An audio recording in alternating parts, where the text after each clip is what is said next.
చేద్దాం.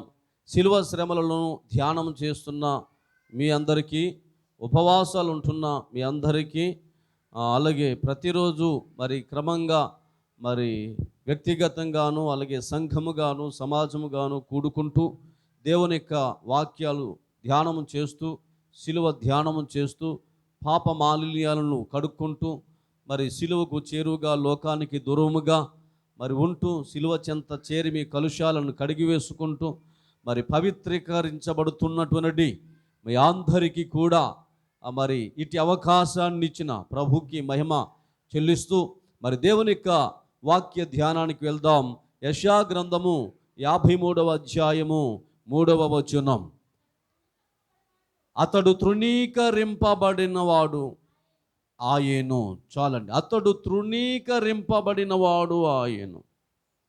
ఇంకా కిందకు వెళ్ళినట్లయితే అతడు తృణీకరింపబడ్డాడు గనుక అతన్ని మనం ఎన్నిక చేయకపోతిమి. దేవుని బిడ్డలారా, యేసు ప్రభు ఈ భూలోకములో పుట్టినప్పుడే తృణీకరించబడ్డాడు. ఎక్కడా చోటు లేదు, ఎక్కడా స్థలము లేదు అని చెప్పేసి ఆఖరికి ఛత్రంలో కూడా లేదన్నారు. ఊరి చివర ఏదో పశువుల పాకలో ఆయన పశువుల తొట్టులో ఉండడం మనం ఎరిగిన విషయం. ఆయన ఎదిగిన తర్వాత కూడా ఎవరు కూడా ఆయన చేర్చుకోలేదు. అంతేకాదు ఆయనకి సోదరులు ఉన్నారు, వాళ్ళు కూడా ఆయన్ని నమ్మలేదు, విశ్వసించలేదు, ఆయన చేర్చుకోలేదు.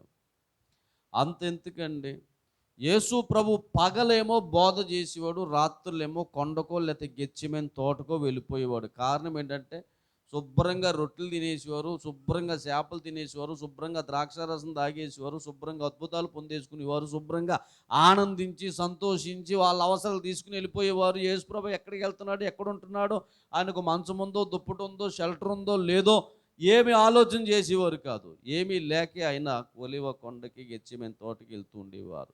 తృణీకారం ఎవడూ చేర్చుకునేవాడు కాదు. అంతేకాదు, ఒకవేళ అద్భుతాలు చేస్తే ఒకసారి ఒక శానా దయ్యాన్ని వెళ్ళగొట్టాడండి. ఆ కుర్రోడు ఆ ఊరంతా చాలా గజగజలాడించేస్తున్నాడు. అటు వెళ్ళాలంటే చాలా భయం వేస్తుంది. అటువంటి వాడిని బాగు చేస్తే ఆ ఊరోళ్ళు ఏం చేశారు తెలుసా? ఆయన పెడరెక్కలు పట్టుకుని కొండ పేటుకు తీసుకెళ్ళి అక్కడి నుంచి పడేయాలని అనుకున్నారు. కానీ యేసయ్య తప్పించుకుని బయటకు వచ్చేసాడు. అర్థమైందా? తృణీకరించబడ్డాడు. ఎక్కడ కూడా ఆధిక్యత కానీ, విలువ కానీ, ఘనత కానీ, కీర్తి కానీ, మహిమ కానీ, ప్రశంసలు కానీ, కొనియాడబడడం కానీ, సాల్వాలు వేయడం కానీ, పూలమాలలు వేయడం కానీ లేదు. తృణీకరింపబడెను, విసర్జింపబడెను, తృణీకరింపబడెను, విసర్జింపబడెను, దుఃఖాక్రాంతుడాయే మన వ్యసనముల వహించెన్, దుఃఖాక్రాంతుడాయే మన వ్యసనముల వహించెన్, మనకై యేసు మరణించే, మన పాపముల కొరకై నిత్య జీవమునిచ్చుటకై, సాధ్యుండు సజీవుడాయే నిత్య జీవమునిచ్చుటకై, సాధ్యుండు సజీవుడాయే, ఎదురింపాలేదే వారిన్, లేదే కపటము నోట, ఎదురింప లేదే వారిన్, లేదే కపటము నోట, యెహోవా నలుగగొట్టెను, మహావ్యాధిని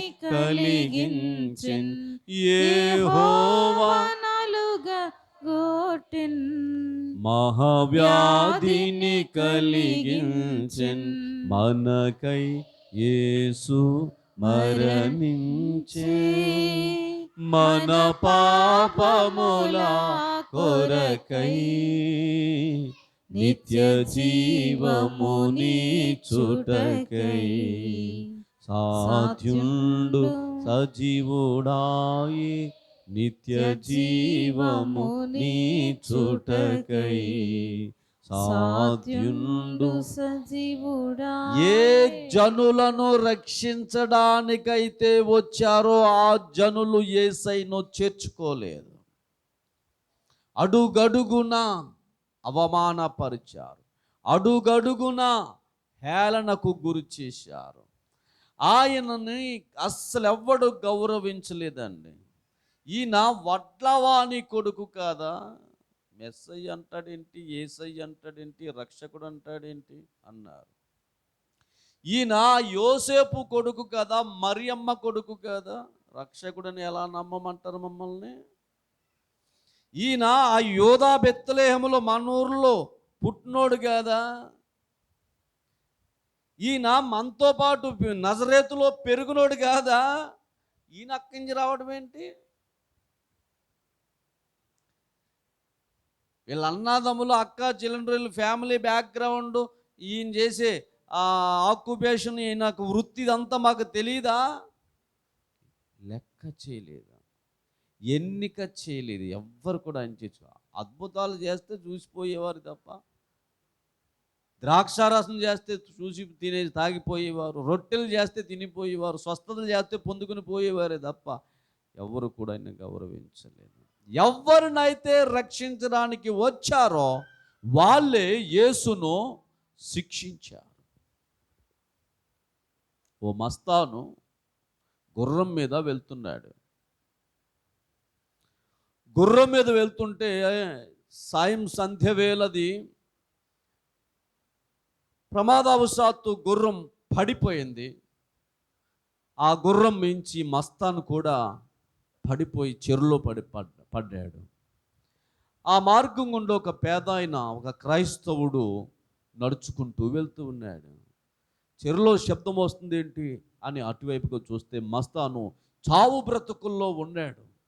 చావు బ్రతుకుల్లో చేతులెత్తి ఇక మునిగిపోవడానికి, చచ్చిపోవడానికి సిద్ధంగా ఉంటున్న సమయంలో ఈ యొక్క క్రైస్తవుడు, పేద క్రైస్తవుడు వెంటనే దూకి ఆ చెరులో ఉండి అతన్ని కాపాడి ఏదో రకంగా బలవంతంగా ఒడ్డుకి లాక్కొచ్చి ఆ పొట్టంతా నొక్కి ఆ నీళ్ళన్నీ బయటికి వచ్చేలా చేసి ఆ కృత్రిమ శ్వాసను అందించి అతను కోలుకునే వరకు అక్కడ ఉన్నాడు.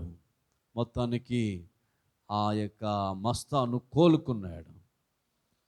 అతడు కోలుకున్న తర్వాత చేతులు జోడించి నమస్కరించి, అయ్యా, ఈ క్షణమందు నువ్వు లేకపోతే గనుక నేను చచ్చిపోయేవాడిని. నా ప్రాణాలు నీవు కాపాడావు, నన్నెంతగానో కరుణించావు, నీ ప్రాణాలు కూడా ఒడ్డి త్యాగం చేసి నన్ను రక్షించావు. రా, నా రాజ్యానికి, నా కోటలోకి వెళ్దాం అని తన యొక్క గుర్రము ఎక్కించుకుని, ఇదిగో నా ప్రాణాలు కాపాడినందుకు నేను నీకు 100 గొర్రెలు ఇస్తాను అన్నాడు. ఎన్ని గొర్రెలు? నా ప్రాణాలు కాపాడినందుకు నేను నీకు 100 గొర్రెలు ఇస్తాను అన్నాడు. ధన్యుణ్ణి మహానుభావ అన్నాడు ఈ యొక్క పేద క్రైస్తవుడు. సగం దూరం వెళ్ళాక ఈ మస్తానికి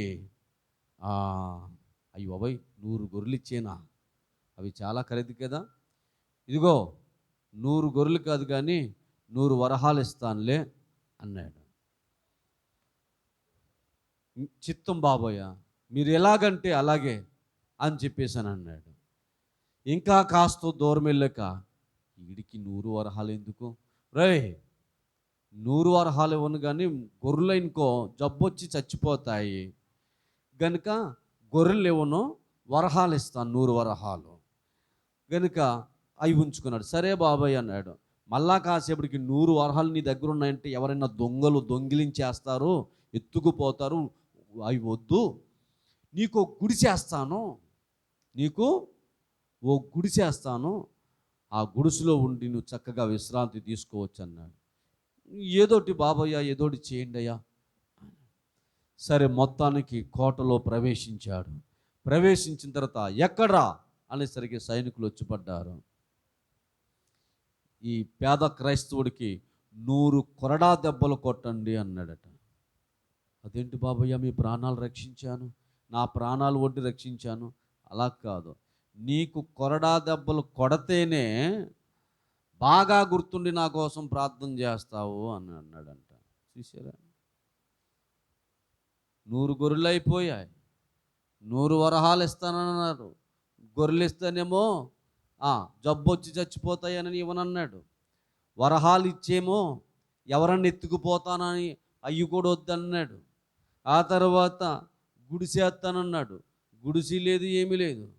చివరి కోటకి చేరేసరికి 100 కొరడా దెబ్బలు కొట్టమన్నాడు. చూసారా,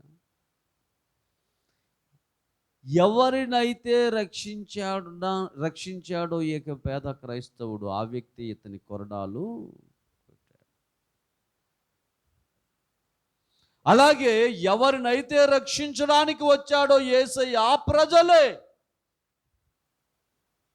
ఆ ప్రజలే యేసును శిక్షించారు, యేసును కొట్టారు, యేసును చంపారు.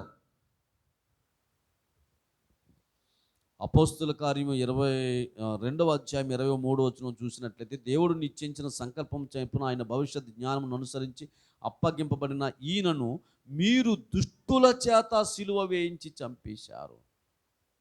ఈ దుష్టులు యేసును సిలువ వేసి చంపేశారు.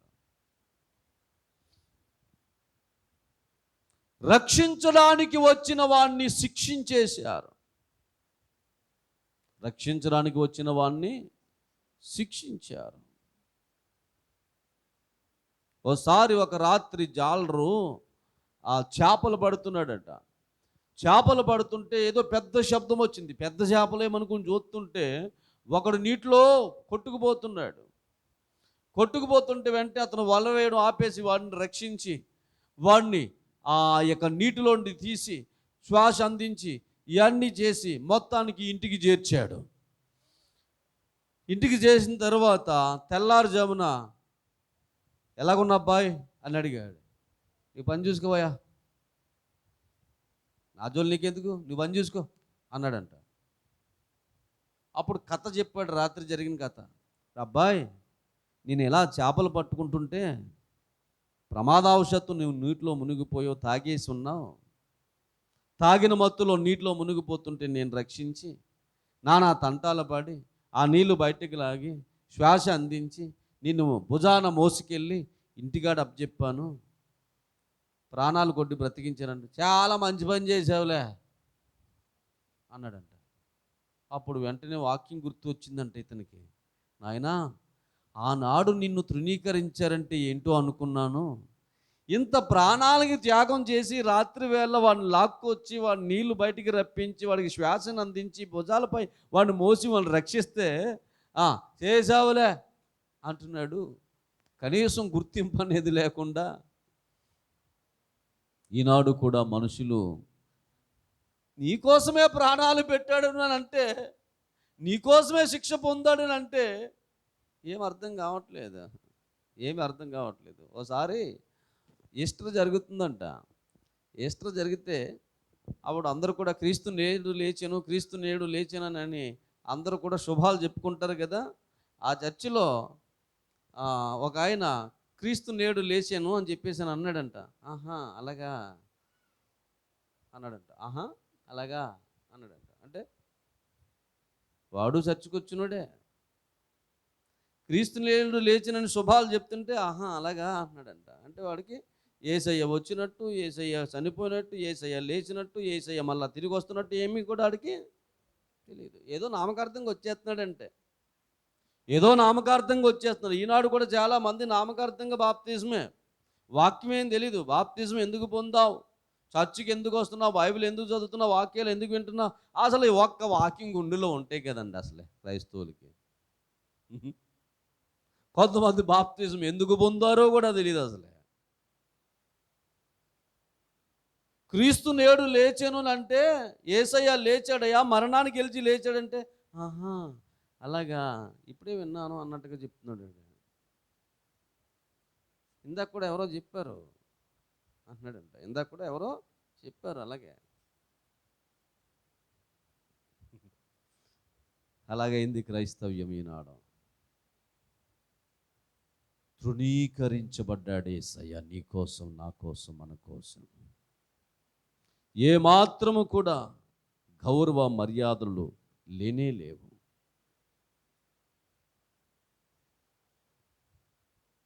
Praise the Lord. దేవునికి మహిమ కలుగునుగాక. హల్లెలూయా. ఆ లూకా సువార్త 23:11 చూసినట్లయితే హేరోదు ఆయన సైనికులు కూడా ఆయన తృణీకరించేశారంట. హేరోదు ఆయన సైనికులు కూడా ఆయన తృణీకరించారు. మత్తయి సువార్త 27:39 చూసినట్లయితే ఆ మార్గం పోయేవారు, ఆ త్రోవను పోయేవారు పెదాలు విరుస్తూ, తలలు ఊచుచు, చేతులు ఆడిస్తూ, ఏదో అంటూ, ఎందుకు వచ్చిన పాప బతుకు, ఎందుకు వచ్చిన శాపపు సిలువ, ఎందుకు పాపం చేయాలి, ఎందుకు సిలువెక్కాలి అన్నట్టుగా దూషణలు హేళనలు చేస్తూ, అసలు కారణం ఏంటో తెలియదు వాళ్ళకి, అసలు ఎందుకు సిలువెక్కాడో తెలియదు. అనేక మంది ఆయన దూషిస్తూ పెదవులు విరుస్తూ ఉన్నారు. దేవునికి స్తోత్రం, దేవునికి మహిమ కలుగునుగాక. కాబట్టి యేసయ్య నీ కోసం, నా కోసం, మన కోసం ఈ లోకంలో తృణీకరించబడిన వాడుగా ఉన్నాడు. కీర్తన గ్రంథము 22వ కీర్తన 6వ వచనం. నేను నరుడను కాను, నేను పురుగును, నరుల చేత నిందింపబడిన వాడను, ప్రజల చేత తృణీకరింపబడిన వాడను, నరుల చేత నిందించబడిన వాడను, నరుల చేత తృణీకరించబడిన వాడను. ఇంగ్లీష్లో మాట ఉంది, cursed by men. Cursed by men, మనుషుల చేత శపించబడిన వాడు అంటున్నాడు.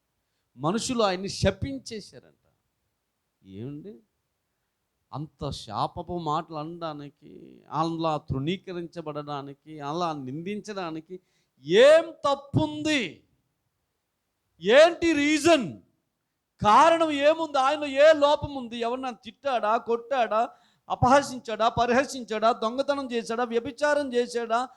ఏమి చేశాడు? ఆయన రోగుల్ని బాగు చేశాడు, పాపులు రక్షించాడు, ఆకలి కొన్న వారికి ఆహారం పెట్టాడు, చచ్చిన వారిని లేవనెత్తాడు. అటువంటి ఆయన్ని ఏం చేశారటండి? తృణీకరించారు, హేళన చేశారు. నరుల చేత నిందించబడిన వాడను, నరుల చేత పరిహసించబడిన వాడను, నరుల చేత శపించబడిన వాడను, నరుల చేత హేళన గేలి చేయబడిన వాడను అంటున్నాడు. తృణీకరింపబడిన్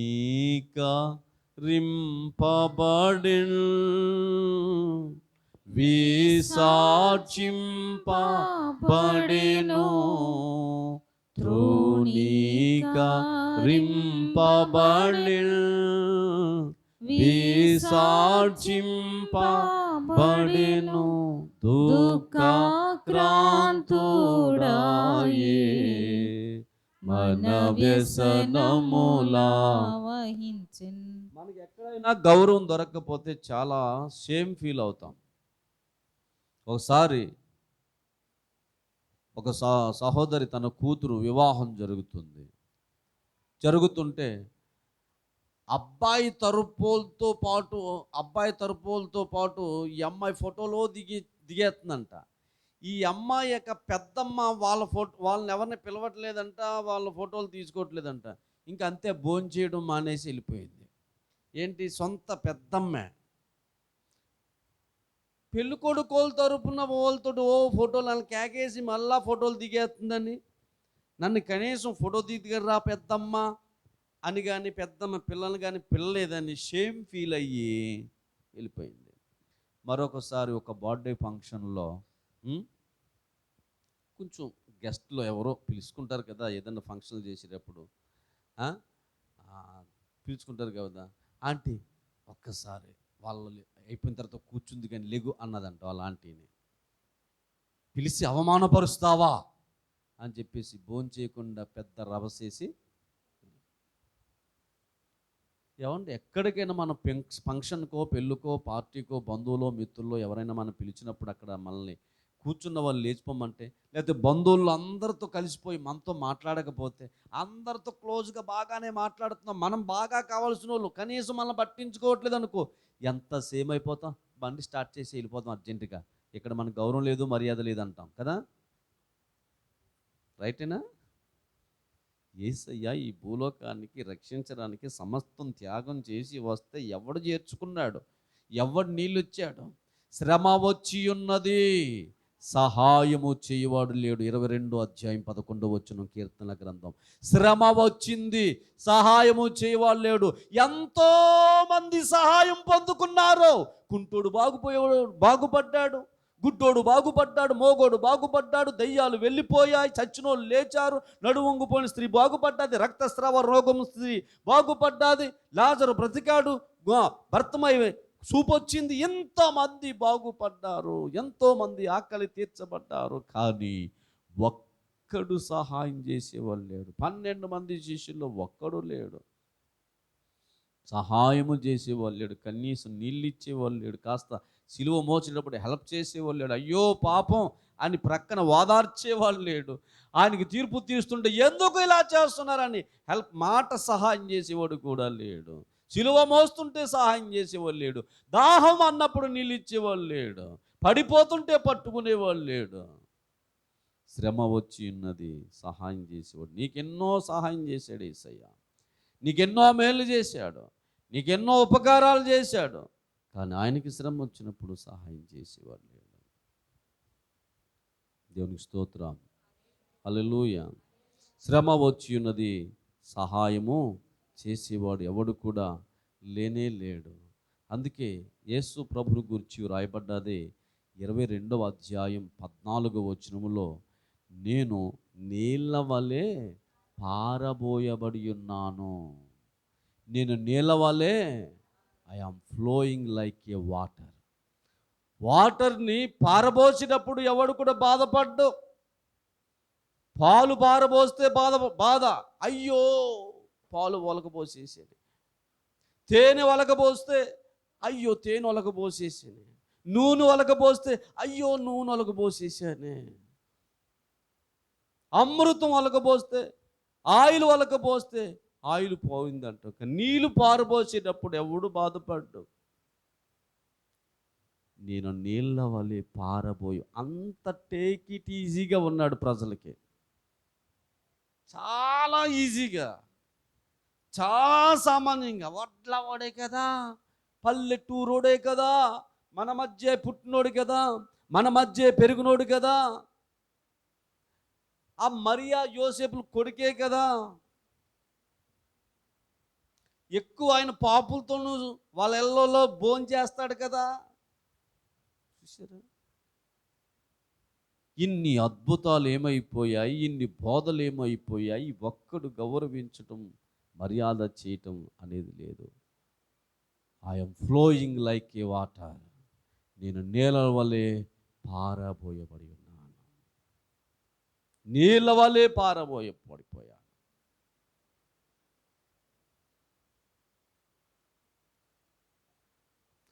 నీళ్ళు పారబోసేస్తే ఎవడు బాధపడ్డా, అలాగా యేసయ్య చాలా ఈజీగా, ఏమాత్రము ఘనత, ఏమాత్రము గౌరవము, ఏమాత్రం మర్యాద లేని వాడిగా, తృణీకరింపబడిన వాడిగా, గేలి చేయబడిన వాడిగా, అసహ్యుడిగా, చూడనసహ్యకరంగా, పెదవులు విరుచుకున్నారండి, చేతులు చరిచారండి, శాపపు మాటలు పలికారండి. ఎంత షేమయ్యాడో తెలుసా దేవుడు. అయినను నేను నా ముఖమును చికుముకి రాతి బండవలే చేసుకుంటుని. ఎక్కడైనా 10 మందిలో మనల్ని సేమ్ చేశారనుకోండి, తలెత్తుకోగలమా? 10 మందిలో సేమ్ చేస్తే తల ఎత్తుకోగలుగుతామా?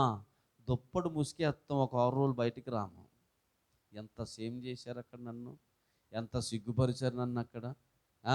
ఎంత హేళన చేశారు, ఎంత గేలి చేశారు, ఎంత అవమానపరిచారు అంతమందిలో, నా ఫ్రెండ్స్ మధ్య, నా స్నేహితుల మధ్య, నా బంధువుల మధ్య, మా ఊర్లో కదా. ఎంత సిగ్గుపడతాం. యేసయ్య ఎంత సేమ్ అయ్యాడు, ఎంత సేమ్ అయ్యాడు యేసయ్యను. అక్కడ ఈ శానాదయ్యం పట్టునోడు బాగు చేస్తే ఊరోళ్ళు అందరూ వచ్చి ఆయనకు సాల్వా కప్పి దండయ్యాలి. అయ్యో బాబు నిద్ర లేక మేము అటు వెళ్ళలేక ఇళ్లల్లో తలుపులు వేసుకుని ఉంటున్నామయ్యా, మహానుభావుల్లో వచ్చి బాగు చేశావు అని దండేసి సాల్వేసి కప్పాలి కదా. పెడరెక్కలు విడిచి కొండపేటి సందులకు తీసుకెళ్ళి కొండ నుంచి పడేయడానికి సిద్ధపడిపోయారు. జ్ఞానం ఉందా వాళ్ళకి? తెలివి ఉందా వాళ్ళకి? కొన్ని చోట్లయితే మా ఊరికి రావద్దయ్యా, మా ఊళ్ళోకి రావద్దు. యెరూషలేమా యెరూషలేమా, కోడి తన పిల్లలను రెక్కల క్రింద దాచు విధముగా ఎన్నో మార్లు దాయాలని కాయాలని ప్రేమించాలని వచ్చాను, కానీ మీరు వల్ల పడలేదు, చేర్చుకోలేదన్నాడు యేసయ్య. బాధపడ్డాడు. యేసయ్యను చేర్చుకోలేదు, కనీసం అడ్డుపడలేదు, సహాయం చేయలేదు, చాలా తృణీకరించబడ్డాడు. మనం కూడా ఒక్కొక్కసారి ఇటువంటి అనుభవాలు మన జీవితంలో కూడా వస్తాయి. సిగ్గుపడనక్కర్లేదు, బాధపడనక్కర్లేదు, ఇబ్బంది పడక్కర్లేదు. మనం అర్థమైందా? ఒక్కోసారి నువ్వు సువార్త చెప్పేటప్పుడు క్రైస్తవుడు అయినాక ఎవరో ఒకరికి సువార్త చెప్పాలనే ప్రేరేపణ మనలో కలుగుతుంది. ఎవరికైనా సువార్త చెప్పేటప్పుడు కొంతమంది అసహించుకుంటారు, కొంతమంది హేళన చేస్తారు, కొంతమంది రెస్పెక్ట్ ఇవ్వరు, కొంతమంది అసలు చేర్చుకోరు, కనీసం మంచినీళ్ళు ఇవ్వరు, కనీసం కూర్చోమని అనరు, కనీసం వినండి, మాకు టైం లేదు పో అని అంటారు. కాబట్టి హేళనలు వచ్చినా, దోషణలు వచ్చినా, పరిహాసాలు వచ్చినా, ఏమి వచ్చినా సరే మనం తట్టుకోవాలి. కొన్నిసార్లు మన ఇంట్లో వాళ్ళే మన మాట వినరు, మన పక్కోళ్ళే మన మాట వినరు. సువార్త యేసుప్రభు నమ్ముకున్నాం, యేసుప్రభు సాక్ష్యం చెప్తుంటే వాళ్ళు అసహించుకుంటారు, చేర్చుకోరు, అవమానపరుస్తారు, గేలి చేస్తారు. నువ్వు వాక్యం చెప్పినా, లేకపోతే వాక్యాలు వినమని, లేకపోతే మీడియాల ద్వారా వాట్సాప్ల ద్వారా పంపించిన మాకు టైం లేదండి వినం అని అన్నా బాధపడనక్కర్లేదు. మాకు టైం లేదండి గుళ్ళోకి రామండి, మేమేం ప్రభు నమ్మకం, వచ్చిన టైం వచ్చినప్పుడు చూసుకుందాంలే అని చెప్పినా ఏమాత్రం బాధపక్కరు. క్రైస్తవుడైన వాడు క్రీస్తు వలె చెకుముకి రాతి బండ వలె ముఖం చేసుకోవాలి. ఒకవేళ కనపడితే బుడగలాగా బెలూన్లాగా ఉబ్బుపోవడం, లేకపోతే ఎవరైనా తిడితే అవమానపడితే ముఖాన్ని చిన్నబుచ్చుకోవటం, ఆ రెండు మనలో జరగకూడదు. సేవా జీవితంలో ఎన్నో వస్తూ ఉంటాయి. మాకు కూడా దూషించే వాళ్ళు ఉంటారు, పరిహసించే వాళ్ళు ఉంటారు, డబ్బు కోసం అంటారు, తిండి కోసం అంటారు, మంచి బట్ట కడితే ఆయనకి ఏంటంటాడు, సేవలోకి వచ్చి బాగుపడిపోయాడు అంటారు. ఓ పాస్టర్ గారు పాపం ఎండలు పడి డ్రింక్ తాగుతున్నాడంట. చూసావా మామ మరి అమ్మా, మనం వేసింది అంతా ఏనాడైనా నీ ముఖం పెట్టి డ్రింక్ తాగావా, ఆయన చూడు ఎలా తాగేస్తున్నాడు అని చెప్పేసాను. చూసారా, ఇలాగ ఇటువంటి హేళనలు దోషణలు ఎన్నో వస్తాయి. కాబట్టి క్రీస్తు సువార్త ప్రకటించడమే మన ధ్యేయం. సువార్త ప్రకటించకపోయిన ఎడల మనకు శ్రమ. బల్లారాధన తీసుకునే ప్రతి వాడు కూడా ప్రభు సువార్త ప్రకటించాలని వాక్యం చెప్తుంది. నేను వచ్చు పర్యంతరము కూడా ఈ మరణాన్ని ప్రకటించమంటున్నాడు. మరి బల్లారాధన తీసుకునే వాళ్ళు ఎంతమంది సువార్త ప్రకటిస్తున్నారు? బైబిల్ పట్టుకున్న వాళ్ళు ఎంతమంది సువార్త ప్రకటిస్తున్నారు? ఎన్ని ఆత్మలు రక్షిస్తున్నారు? రక్షింపబడిన ప్రతి ఒక్కడు ఒక్కొక్క ఆత్మను రక్షిస్తే చర్చిలు సరిపోతాయా? సంఘాలు ఇలాగే ఉంటాయా? లోకం ఇంకా ఎలాగే ఉంటుందా? ఈ పాటికి యేసయ్య వచ్చేసింది కదా, అందరం పరలోక రాజ్యానికి వెళ్ళిపోదాం. దేవుని బిడ్డలారా, యేసయ్య తృణీకరించబడ్డాడు నీ కోసం, నా కోసం. హేళన చేయబడ్డాడు, గేలి చేయబడ్డాడు, దూషించబడ్డాడు, పరిహసించబడ్డాడు, అపహసించబడ్డాడు. అయినా నోరు తెరవలేదు. అన్యాయపు తీర్పు అన్యాయపు తీర్పు. యా? ఎన్ని అన్యాయం తీర్పు. ఇదిగో ఈ గుడి పడగొట్టేసి 3 రోజుల్లో లేపుతానన్నాడు అని ఒకడు, రాజును దూషించాడని ఒకడు, ఇంకా నానా రకాలైన చాడీలు ఎన్నెన్నో.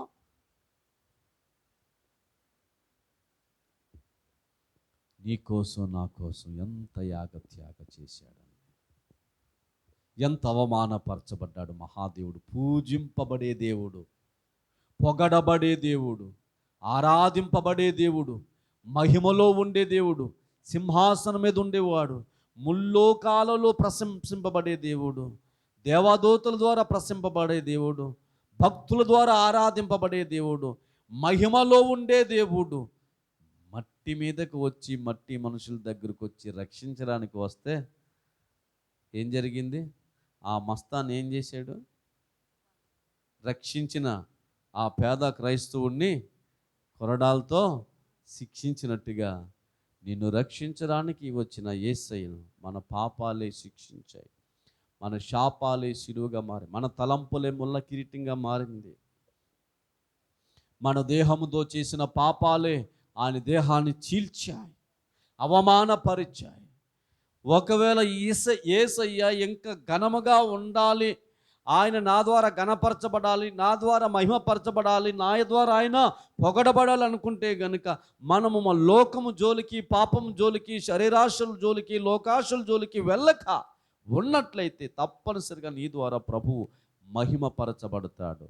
లేదంటే ఇప్పటికీ నీవు యేసును హేళన, గేలి, అవమానం, దూషణ, తృణీకారం, నింద వేసిన వాడు అవుతావు. మరలా మనం అదే పాపంలో, అదే లోకములో, అదే ఆశల్లో, అదే కోరికల్లో, అదే పద్ధతుల్లో, అదే విధానములో, అదే మార్గములో, అదే జీవితం అయితే గనుక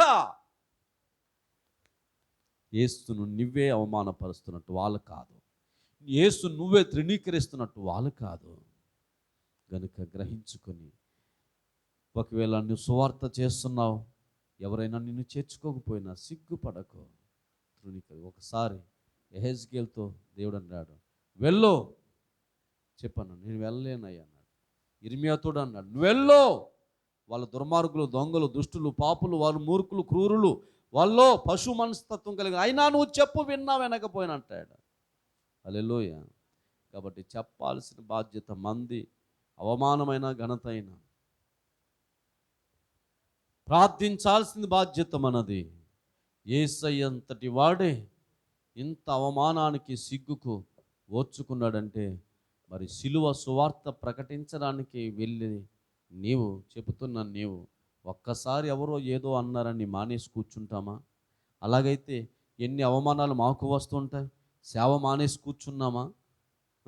ఎన్ని దోషంలు వస్తుంటాయి, మానేసి కూర్చున్నామా? లేదు కదా. కాబట్టి క్రీస్తు సువార్తను ప్రకటించండి. క్రీస్తు కొరకు నిన్ను అవమానపర